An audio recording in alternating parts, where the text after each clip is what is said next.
Terroir. I'm Simon Jacob, your host for this episode from Jerusalem. Before we get started, I ask that wherever you are, please take a moment and pray for the safety of our soldiers and the safe return of all of our hostages. With sommelier happening next week in Tel Aviv, and a number of winemaker interviews happening over the next few weeks before Passover, I decided to record this additional me-to-you conversation focusing on just one of the many daily questions I receive from listeners.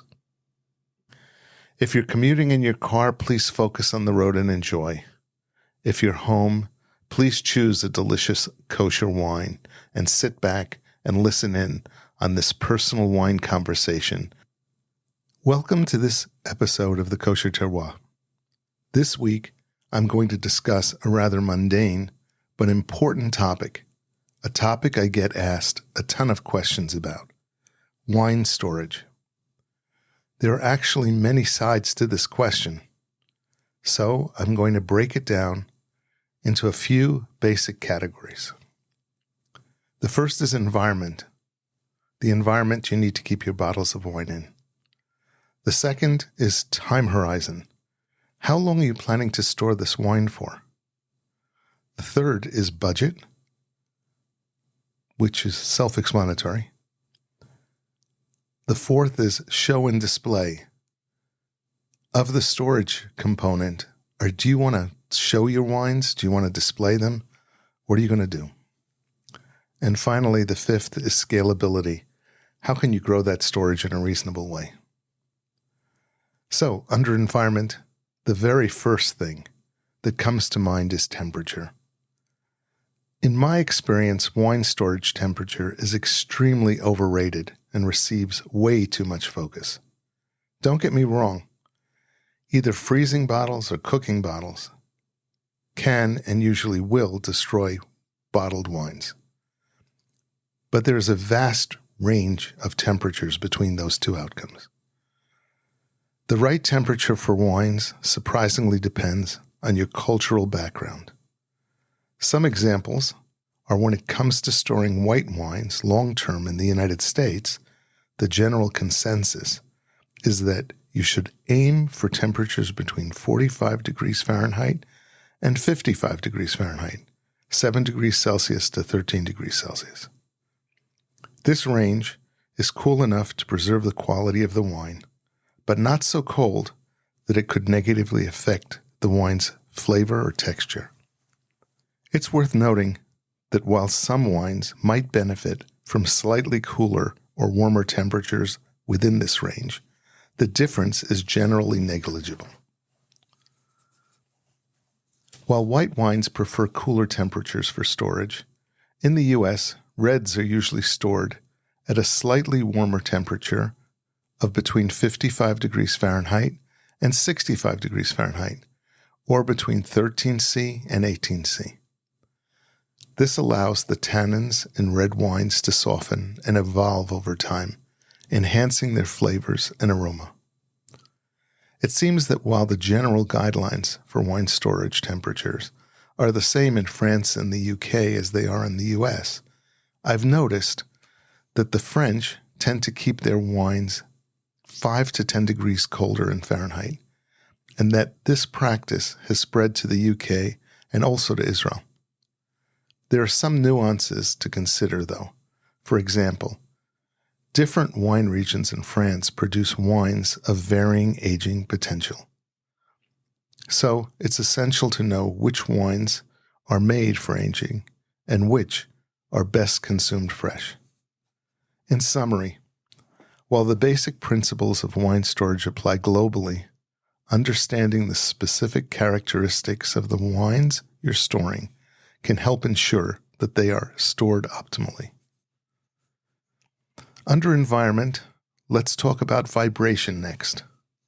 Where temperature seems always to get people's attention, vibration is commonly mistakenly ignored. Vibration can certainly have an impact on wine storage.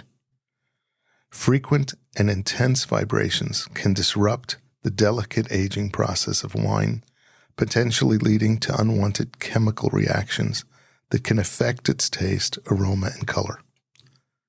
That's why wine cellars are typically in the cellar or basement, attached to the foundation. And storage facilities often have vibration-reducing features like shock-absorbent floors, sturdy wine racks, and secluded locations away from heavy machinery or traffic areas. The country where you reside makes a huge difference with regard to this. In Israel, construction is mainly of stone and concrete. And in the U.S. Northeast, wood structures are the norm. In the U.K., it's a combination of both. The most ideal location for storage is close to your building's foundation in the basement to avoid vibration. Putting even a specialized wine fridge with vibration dampers on the second floor of a wooden home in New Jersey subjects your wines to the constant vibration of people walking across the floor and throughout the house. While minor vibrations might not cause noticeable harm to your wines in the short term, long-term aging will definitely be affected. So, if you're living in a lovely wooden house and you keep your wines in one of those wooden wine racks on the floor of your dining room or in the break front, just understand that those wines, though they won't be harmed in the short term, don't expect that you're going to be able to go back 20 years and take a bottle out of that cabinet or out of that rack and get anything that's of any quality at all. I've seen so many people's wine collections stored in their dining rooms ruined over a long period of time. People hope and they pray for, they buy bottles of wine that are great. They store them. They purposely don't drink them because they think they're going to appreciate in value. And they leave them in that situation. And after years and years of people walking across the dining room floor, they're just absolutely ruined. So I believe, and I've found, at least in my own collection, that vibration is much more important than keeping bottles of wine cold.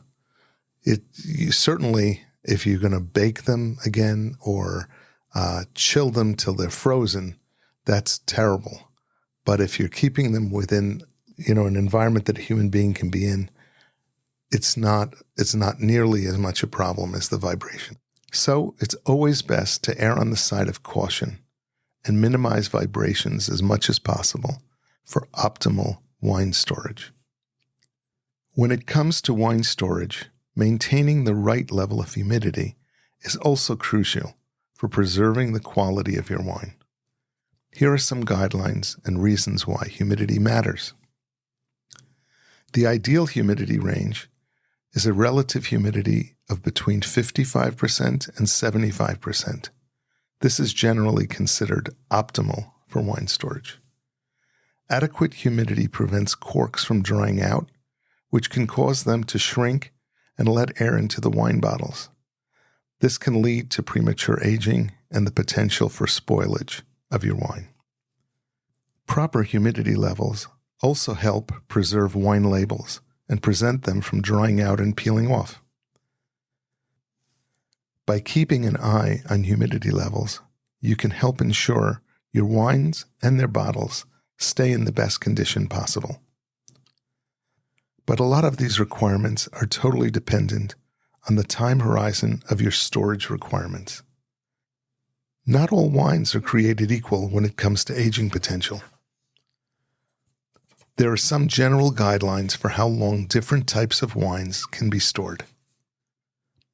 Most white wines are best consumed young, within 1 to 2 years of their vintage date, although some of the new premium white wines, white Burgundies, Chablis, Rieslings, and some of the higher-end Italian and Spanish varietals, need a year of aging before even attempting consumption, and can even age gracefully for 5 to 10 years or more. Rosés are typically meant to be enjoyed young, within 1 to 2 years of their vintage, though There are some examples of rosés too that can age well beyond. Many red wines can benefit from a bit of aging, with mid-range reds often improving with 2 to 5 years of aging. Premium reds, like some Bordeaux blends, Barolos, and Burgundies, or some Spanish and Italian wines, are able to age and improve for 10 to 20 years or more. There are a number of Israeli and California wines that can age for 20 years, but there are few that can improve through such a long aging process. Of course, these are just general guidelines, and the aging potential for a specific wine will depend on various factors, like the grape varietal, winemaking techniques that are used, and your ultimate storage conditions. Wine storage doesn't have to break the bank. Here are some budget-friendly options for storing your wine collection. You can save money by creating a do-it-yourself wine rack. Build your own wine rack using simple materials like wood or PVC pipes. There are plenty of tutorials available online. You can repurpose furniture, converting an old bookshelf or cabinet into wine storage units by adding wine racks and adjustable shelving. Or simply store your wine in a cool, dark closet away from direct sunlight or heat sources. Just make sure to monitor the temperature and humidity, especially people's environments change between summer and winter. By exploring these budget-friendly options, you can find a wine storage solution that works for you and your collection. A key feature to wine storage is the ability to display certain wines and provide accessibility. While proper wine storage is essential for preserving your wine's quality, it is also important to consider accessibility and display. Here are some tips. Display a selection. Keep a few bottles of wine on display, whether in a wine rack or a countertop or in a wine fridge for easy access and conversation starters. Showcase your favorites, displaying some of your favorite wines or unique bottles as a way to showcase your collection and add a personal touch to your space. Consider a wine cellar. If you have the space and budget, a wine cellar can provide both proper storage and an impressive way to display your collection. Accessibility matters. Make sure that the wine is accessible so you can easily retrieve the bottles you need when you need them, whether it's for a special occasion or a casual night in. Accessibility is just as important when it comes to adding new wines to your cellar as taking wines out. Regularly adding new wines to your collection keeps things fresh and exciting. Ensuring your cellar has easy accessibility makes it more convenient to store new wines properly and promptly. A well-organized cellar with easy access also allows you to monitor your wine inventory and make informed decisions about which bottles to drink and when. Accessibility can also reduce the risk of accidents or damage to your wine collection when moving bottles in and out of the cellar. I've seen so many instances where bottles have been knocked over or cases have fallen, where it's terrible. It's terrible when that happens.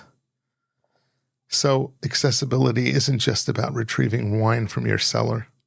It's also crucial for adding new bottles to your collection safely and efficiently. Striking a balance between proper storage and accessibility will ensure your wine collection is both well-preserved and enjoyable.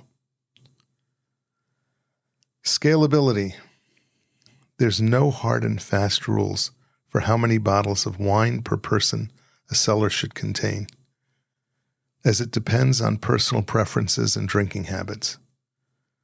However, there are some general guidelines.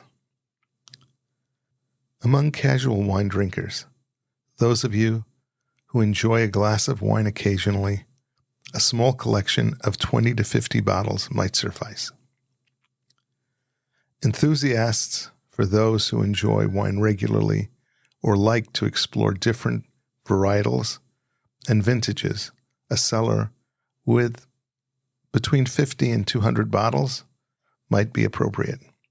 Collectors, serious collectors, may aim for 300 plus bottles, though I've seen some collections that are easily over 1,000.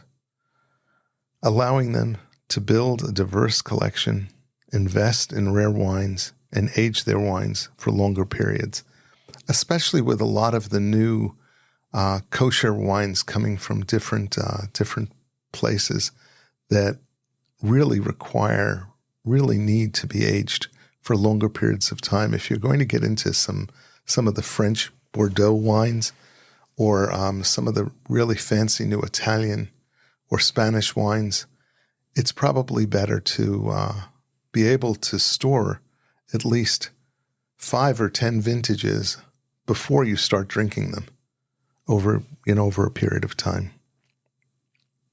Scalability is an important consideration when planning a wine cellar, as your collection may grow over time, which it usually does.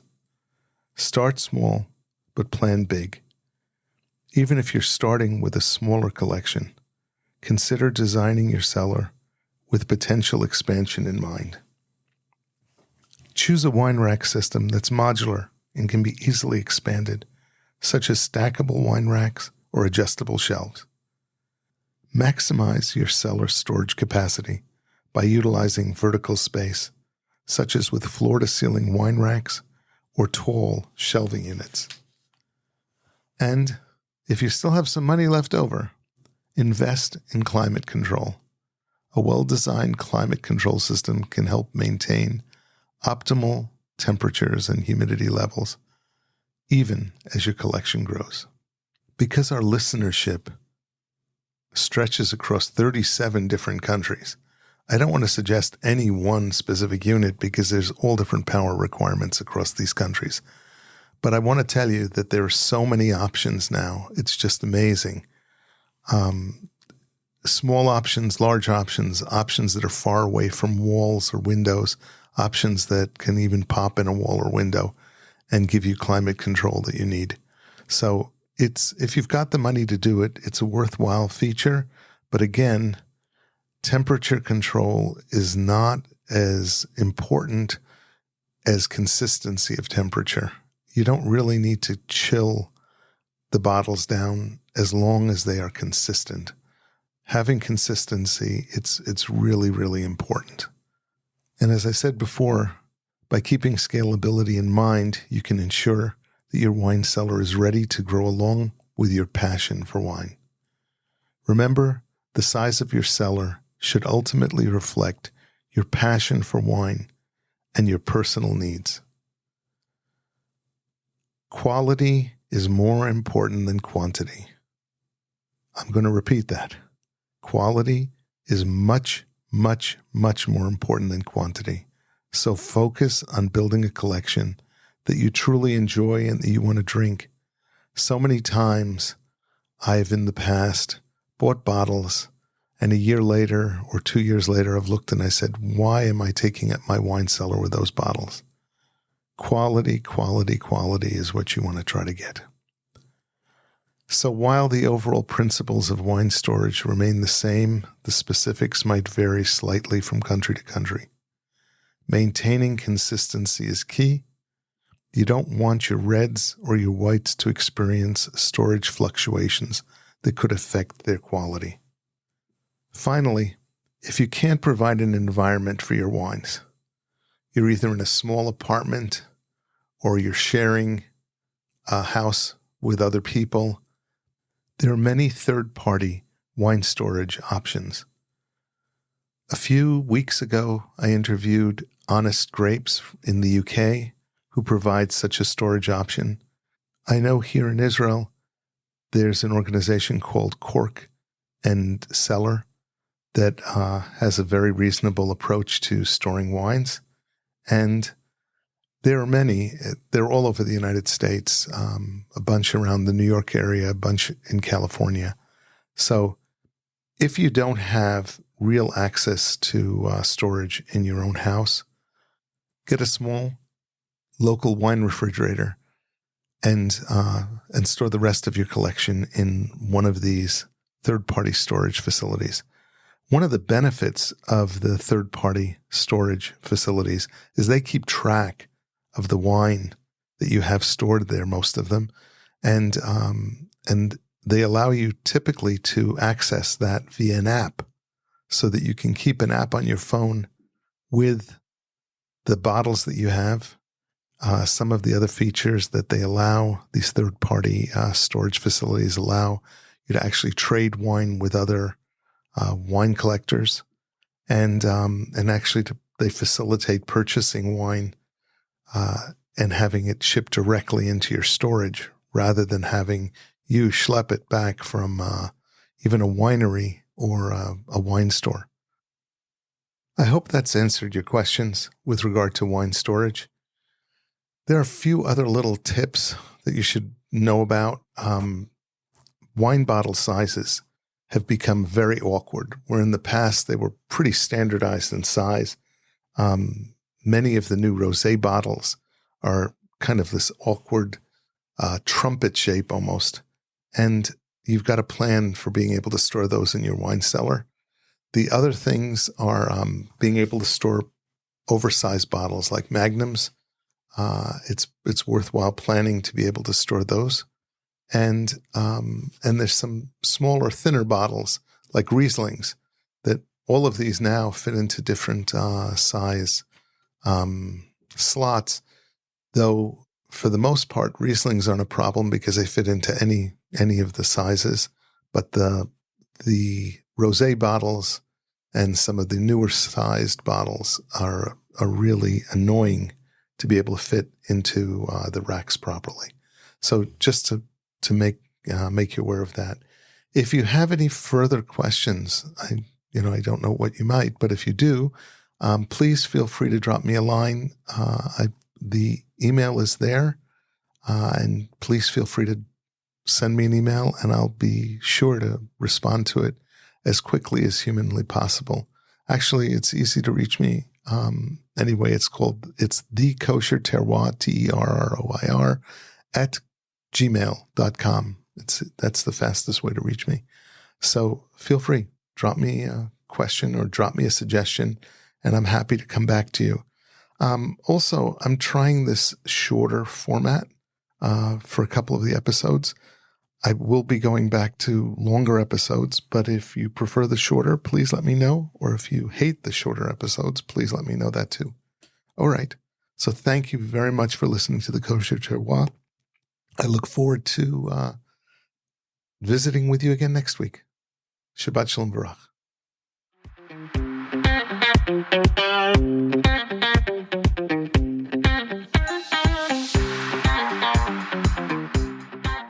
This is Simon Jacob again, your host of today's episode of the Kosher Terroir. I have a personal request. No matter where you are or where you live, please take a moment to pray for our soldiers' safety and the safe and rapid return of our hostages.